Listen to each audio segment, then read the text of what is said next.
मतलब कि कंट्री को लेके जो नेशनलिज्म मूवमेंट चल रही थी उसमें कौन से अनदर चेंजेस हुए और कौन से अनदर मूवमेंट्स भी यहाँ पे हुए और उसके कारण हमारी लाइफ क्या अफेक्ट हुई वो हम स्टडी करेंगे। After 19th century the struggle against British rule gradually became a mass movement, मतलब बड़ी मूवमेंट बन गई आफ्टर 19th century के बाद, involving the peasants, tribals, students and women in a large number and occasionally factory worker as well as। अब इस movement में peasants थे, tribals थे, students थे, women थे, सब लोग उसमें पार्टिसिपेट करने लगे। Certain business group too began to actively support to Congress in the 19th-20th century। Why was this so? मतलब अभी तक 19th-20th century में बहुत सारे और भी बिजनेसमैन थे जो एक्टिवली कांग्रेस को सपोर्ट करते थे। और उसके कारण the first world war alerted the economical and political situation in India. तो इसी के कारण फर्स्ट वर्ल्ड वॉर हुई और उसमें इंडिया का इकोनॉमिकल और पॉलिटिकल सिचुएशन भी चेंज हुई। It led to a huge rise in the defense expenditures of government of India, मतलब गवर्नमेंट इंडिया के जो गवर्नमेंट है उस टाइम पे कितने एक्सपेंडिचर्स कर रहे थे ज्यादा, वो बढ़ गए उनके एक्सपेंडिचर्स। तो उसके बाद हम लोगों ने क्या किया, the government is turn increase the tax on individual income and business profit.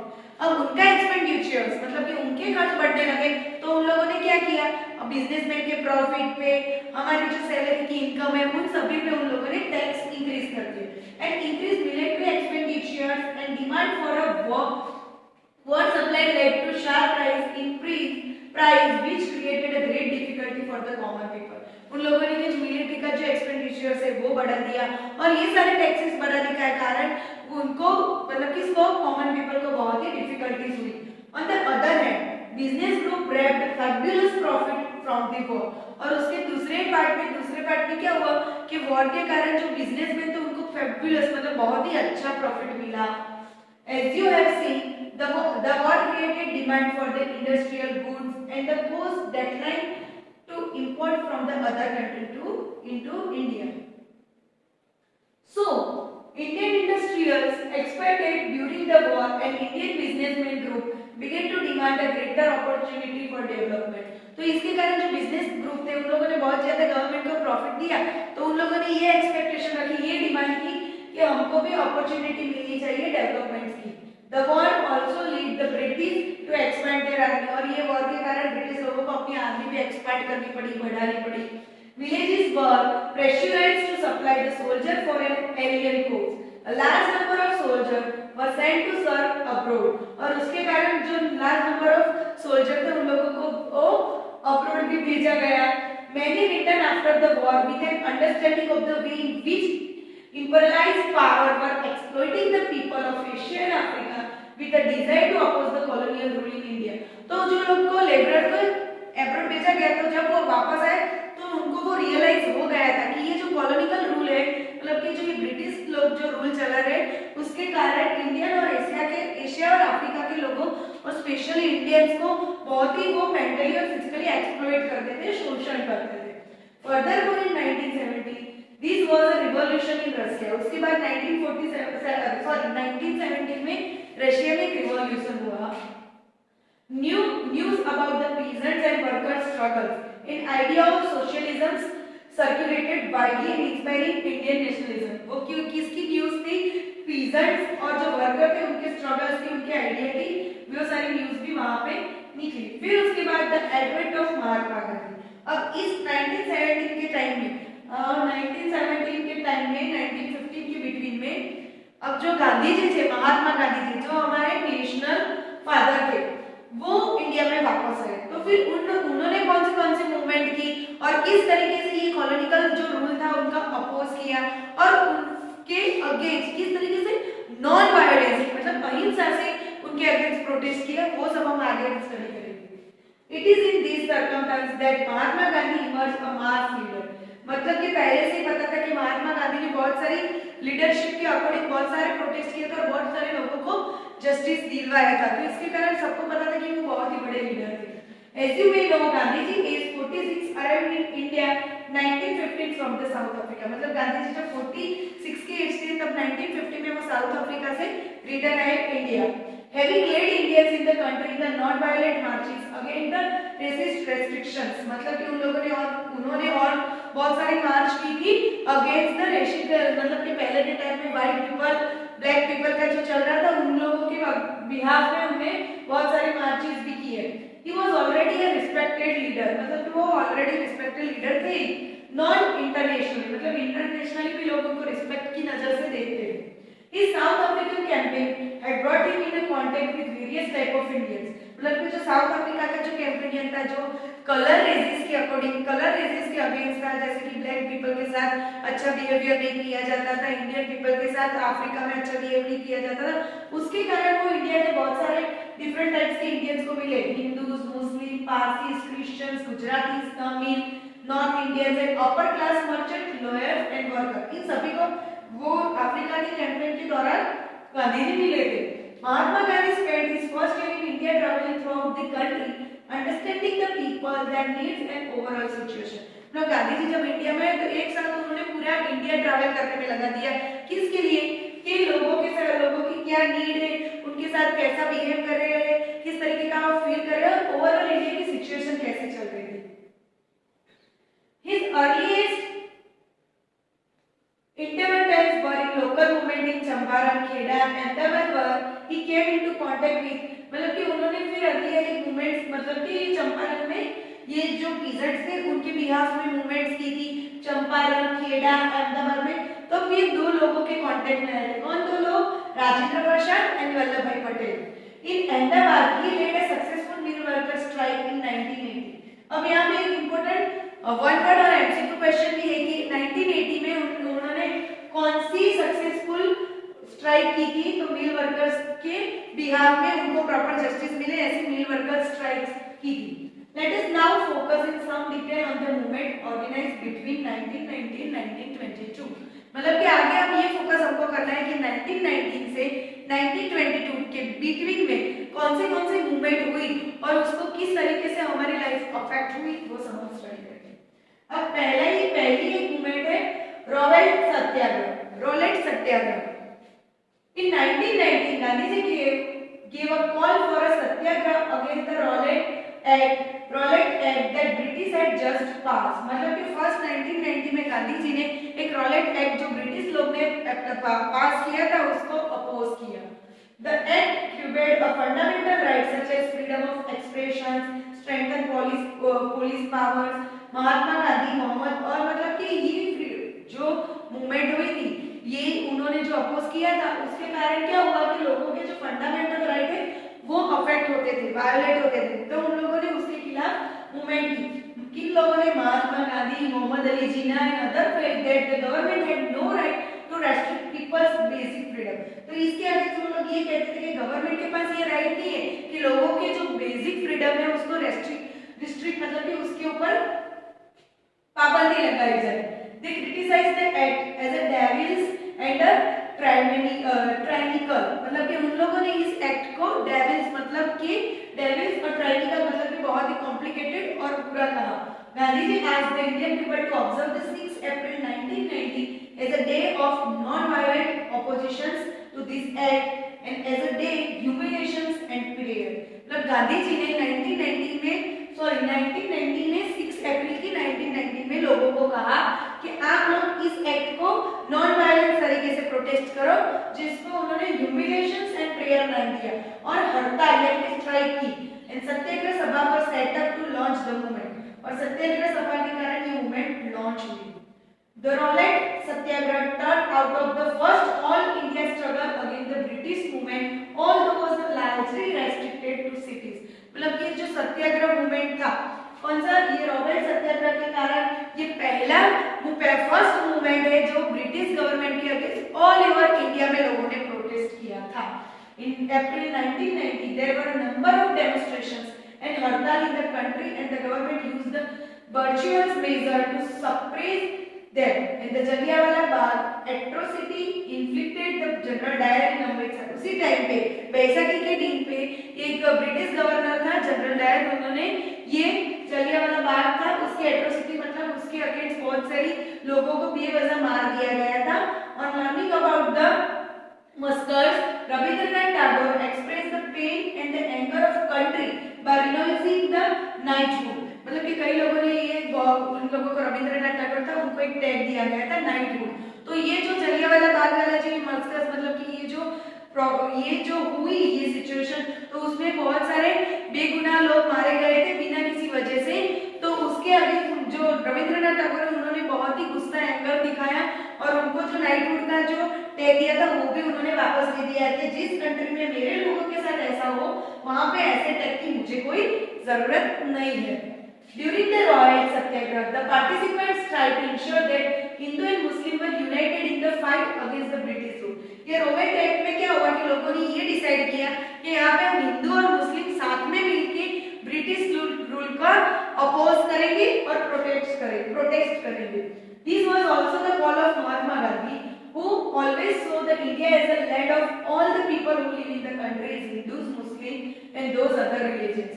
इनके लिए महात्मा गांधी ने भी ये कहा कि इंडिया एक ऐसी कंट्री है जहाँ पे हिंदू मुस्लिम और बहुत सारे अलग अलग रिलीजन्स भी लोग इक्वली रह सकते हैं और उनको भी इक्वली राइट्स मिलेगा। He was keen that Hindus and Muslims support each other in any just cause. मतलब उन्होंने ये भी कहा कि हिंदू और मुस्लिम को साथ में रह के ही किसी भी कोस्ट पे जस्टिस लेना है और जो ब्रिटिश लोग का जो ये कॉलोनियल रूल है उनके अगेंस्ट प्रोटेक्ट करना है। अब एक अनदर मूवमेंट आई है खिलाफत education and non corporation movement. खिलाफत और नॉन कॉर्पोरेशन एक मूवमेंट आई, तो उसमें क्या हुआ और किसे वो अफेक्ट करती थी वो हम स्टडी करेंगे। The Khilafat issue was one such cause. In 1920 the British impose a harsh treaty to तुर्की सुल्तान और खलीफा। मतलब ये मूवमेंट एक तुर्की सुल्तान था, तो ब्रिटिश लोगों ने इस तुर्की सुल्तान को पकड़ लिया और बहुत ही बुरे तरीके से टॉर्चर किया। People were furious about this as they had been about the Jallianwala massacres. मतलब लोग ऑलरेडी जो जलियांवाला बाग की जो मस्कर की जो बात हुई उससे लोग ऑलरेडी गुस्सा थे और उसके बाद ये हुआ। Also Indian and Muslim were keen that the Khalifa be allowed to retain a control over Muslim sacred place in the erstwhile Ottoman Empire. The leader of Caliphate agitation, Muhammad Ali and Shaukat Ali, मतलब कि ये जो खलीफत movement थे उनके leader कौन थे? Mohammad Ali and Shaukat Ali. Now wish to initiate a full fledged non corporation movement. Gandhi ji support their call and urge the Congress to campaign against Punjab wrongs. तो उन्होंने एक कैंपेन किया और गांधी जी ने इन लोगों को बोला ये खिलाफत मूवमेंट में हम एक कैंपेन रखो जिसका नाम दिया पंजाब रॉक्स। द खिलाफत wrong and the demand Swaraj. अब इन लोगों ने स्वराज के लिए, इंडिपेंडेंस के लिए डिमांड ज्यादा करना स्टार्ट कर दिया। The non-cooperation movement gained the momentum through the 1921 to 1922. Thousands of students left the government-controlled schools and colleges. तो इस मूवमेंट के कारण क्या हुआ कि thousands of people से जिन लोगों ने स्कूल और कॉलेज पे जो कंट्रोल था तो वो उन्होंने स्टडी करना छोड़ दिया। Many lawyers such as the Motilal Nehru, C.R. Das, C. Rajagopalachari and the Asaf Ali gave their practices. मतलब कि गिव अप कर दी। मतलब ये सारे बहुत लॉयर्स थे, बहुत सारे इंडियन और मुस्लिम लॉयर, उन लोगों ने अपनी प्रैक्टिसेस भी गिव अप कर दी, छोड़ दी। British title were surrendered and legislature boycott. मतलब ब्रिटिश के जो टाइटल था उनको सरेंडर कर दिया और बॉयकॉट भी कर दिया, उसका अपोज भी किया। People lead public bonfires and of foreign clothes. तो पीपल लोगों ने लीड मतलब एक आग लगाई, मतलब कि बॉयकॉट कर दिया जो फॉरेन कंट्री के जो क्लोथ्स थे उसको। The import of foreign clothes fell drastically between 1920 and 1922। मतलब फॉरेन के जो क्लोथ्स इंपोर्ट हो रहे थे उन सभी को ड्रेस्टिकली मतलब बहुत ही पूरे तरीके से खत्म कर दिया। But all these were merely the tip of the iceberg. Large part of the country were the brink of communal revolt। अब ये खलीफत मूवमेंट के कारण तो लोगों ने वो जो फॉरेन कंट्री के जो किंग्स थी, जो फॉरेन क्लोथ्स थे उन सभी को बॉयकॉट कर दिया। अब उसके बाद पीपल्स इनिशिएटिव, मतलब अब पीपल पर्सनली कैसे इन्वॉल्व होने लगे। तो in many cases people resisted the British rule non violently. In other different classes and group interpreting गांधीजी's call in their own manner and protest in way that were not accordance with his idea. मतलब बाकी के सभी लोग personally भी उनमें add होने लगे और गांधी जी जो बोल रहे थे उस तरीके से वो काम करने लगे।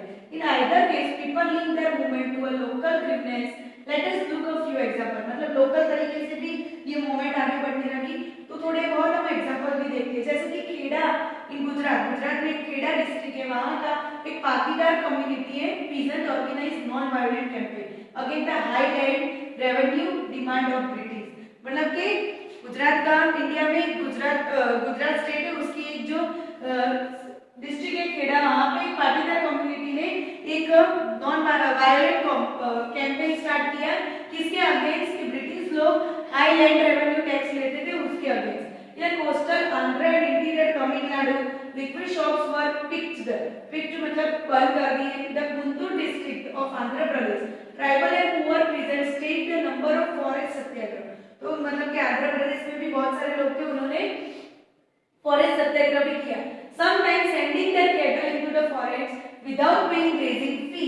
मतलब कि कई जगह पे तो उन लोगों के क्या करता था कि लोग अपनी जो काउस वगैरह थे वो उसको फॉरेस्ट में छोड़ने लगे ग्रेजिंग करने के लिए, तो पहले के टाइम पे फीस पे करनी थी।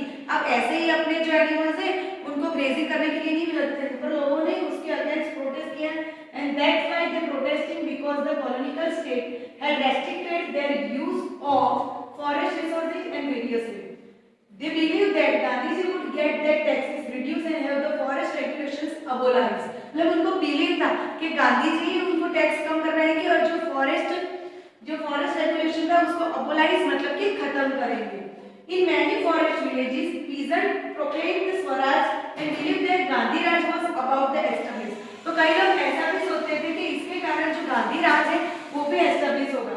It seemed Muslim traders and peasants were very enthusiastic about the खिलाफत cause। तो इसके कारण क्या हुआ कि जो खिलाफत मूवमेंट थी उसके कारण गांधी जी ने बहुत सारे मुस्लिम लोगों को भी नॉलेज दिया और कहा कि द खिलाफत non corporation alliance gave European communal unity and strength to the national movement. In Punjab, Akali associations and Sikhs thought that मतलब कि सिख लोगों ने भी ये सोचा कि by the support of British for their gurdwaras, these movement were closely identified with the non-corporations movement। मतलब ये मूवमेंट इतनी ज्यादा चली कि जिसके कारण लोगों को लगा कि उनको अब इंडिपेंडेंट लेना जरूरी ही है। Assam tea garden laborers shouting the Gandhi Maharaj की जय and demanded big increases to their wages। मतलब कि जो टी लेबर थे आसाम के उन लोगों ने भी ये डिमांड की कि उन लोगों का भी जो पर्टिकुलर डे का वेज था वो बढ़ाना चाहिए। They left the British owned plantations amidst declarations and they were following Gandhiji's views।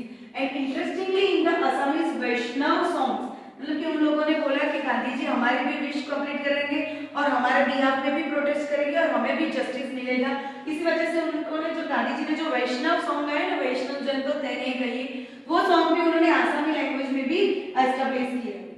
अब हमारा अनदर टॉपिक है द पीपल्स महात्मा। मतलब गांधी जी ने अब उन लोगों को गांधी जी को लोगों ने महात्मा का टैग दे दिया। किस तरीके से? We can see from the above that sometimes people thought Gandhi ji as a kind of मसीहा। मतलब हमने पहले ही देखा कि लोग गांधी जी को मसीहा के जैसे मानने लगते थे। As someone who could help them overcome their misery and poverty। मतलब कि उनकी जो मिजरी है, poverty, उन सभी में भी गांधी जी उनको हेल्प करते हैं। Gandhi ji wished to build the class unity, not class conflict। Yet peasants could imagine that he would help them in their fight against the zamindar and agricultural laborers believe that he would provide them land। मतलब कि गांधी जी चाहते हैं कि puree cast unity बने, ना कि cast partition हो।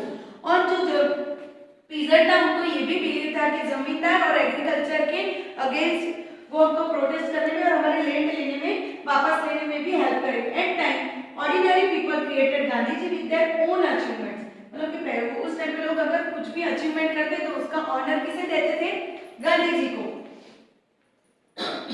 For instance, at the end of powerful movement, peasants of Pratapgarh in United Province to stop the illegal evictions। मतलब कि उत्तर प्रदेश में एक प्रतापगढ़ करके एक जगह थी, वहां पे लोगों को इलीगली एविक्ट किया जाता था। किसको? टेंटेंट्स मतलब वो लोग जो रेंट देके लैंड ओनर के लैंड पे कल्टीवेशंस करते हैं उनको। तो but they felt that it was Gandhi ji who had won this demand for them। मतलब वो चाहते थे, वो ऐसा फील करते थे कि गांधी जी इस मूवमेंट से हमको जिताएंगे। And this movement for them at other times using Gandhiji's name, tribals and peasants undertook the action that did not confirm the Gandhian ideals।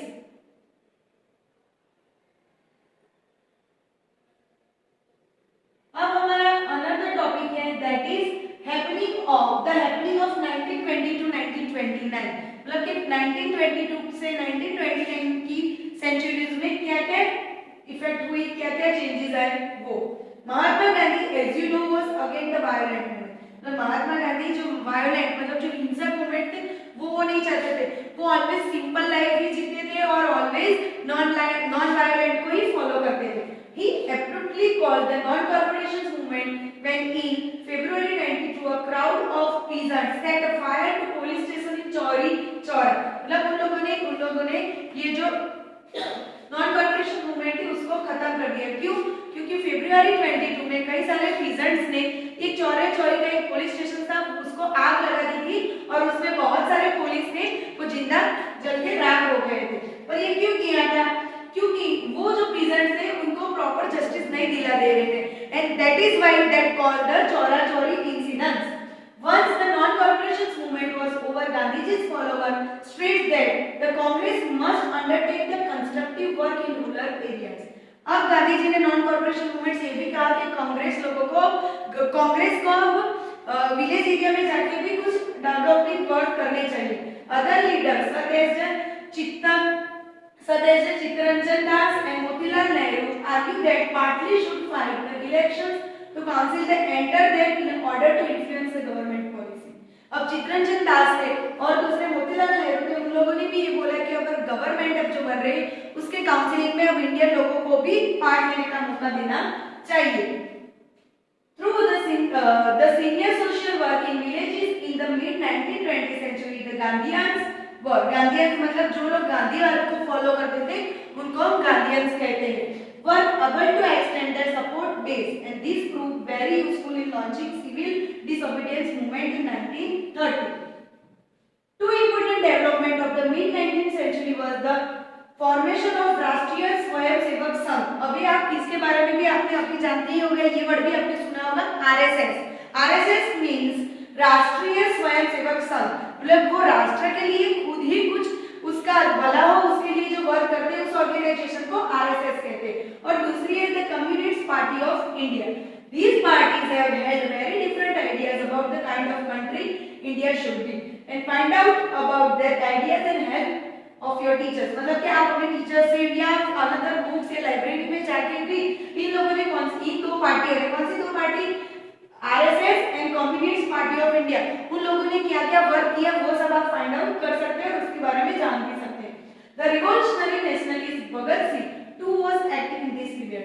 अब एक आपने नेशनल लीडर का नाम सुना ही होगा जो बहुत ही फेमस यंगर लीडर थे जिनका नाम है भगत सिंह।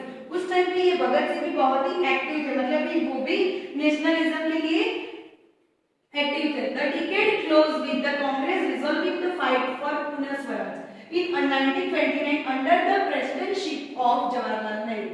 अब कांग्रेस ने एक फाइट की पूरे पुणे स्वराज के लिए, मतलब कि कंप्लीट इंडिपेंडेंस के लिए। पूरा इंडिपेंडेंस अब हमें चाहिए किसके प्रेसिडेंटशिप के बिहाफ में?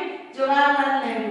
Independence day was observed on 26 January 1930 all over the country. मतलब हमको इंडिपेंडेंस कब मिला था? 26 जनवरी 1947। बट 1930 से ये बात शुरू हो गई थी कि इसी डेट को किसी भी वजह से हमको इंडिपेंडेंस लेना है।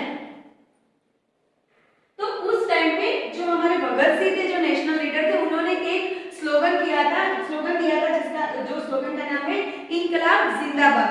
वो इंडिया में सभी जगह पे बहुत ही अच्छे तरीके से फेमस हुए और ये इंडिया के सबसे यंगेस्ट नेशनल लीडर थे। इसके बाद हमारा अनदर टॉपिक है द मार्च टू दांडी। मतलब गांधी जी ने दांडी कूच की थी, उसके बारे में हम हमारे नेक्स्ट पार्ट में स्टडी करेंगे। Thank you.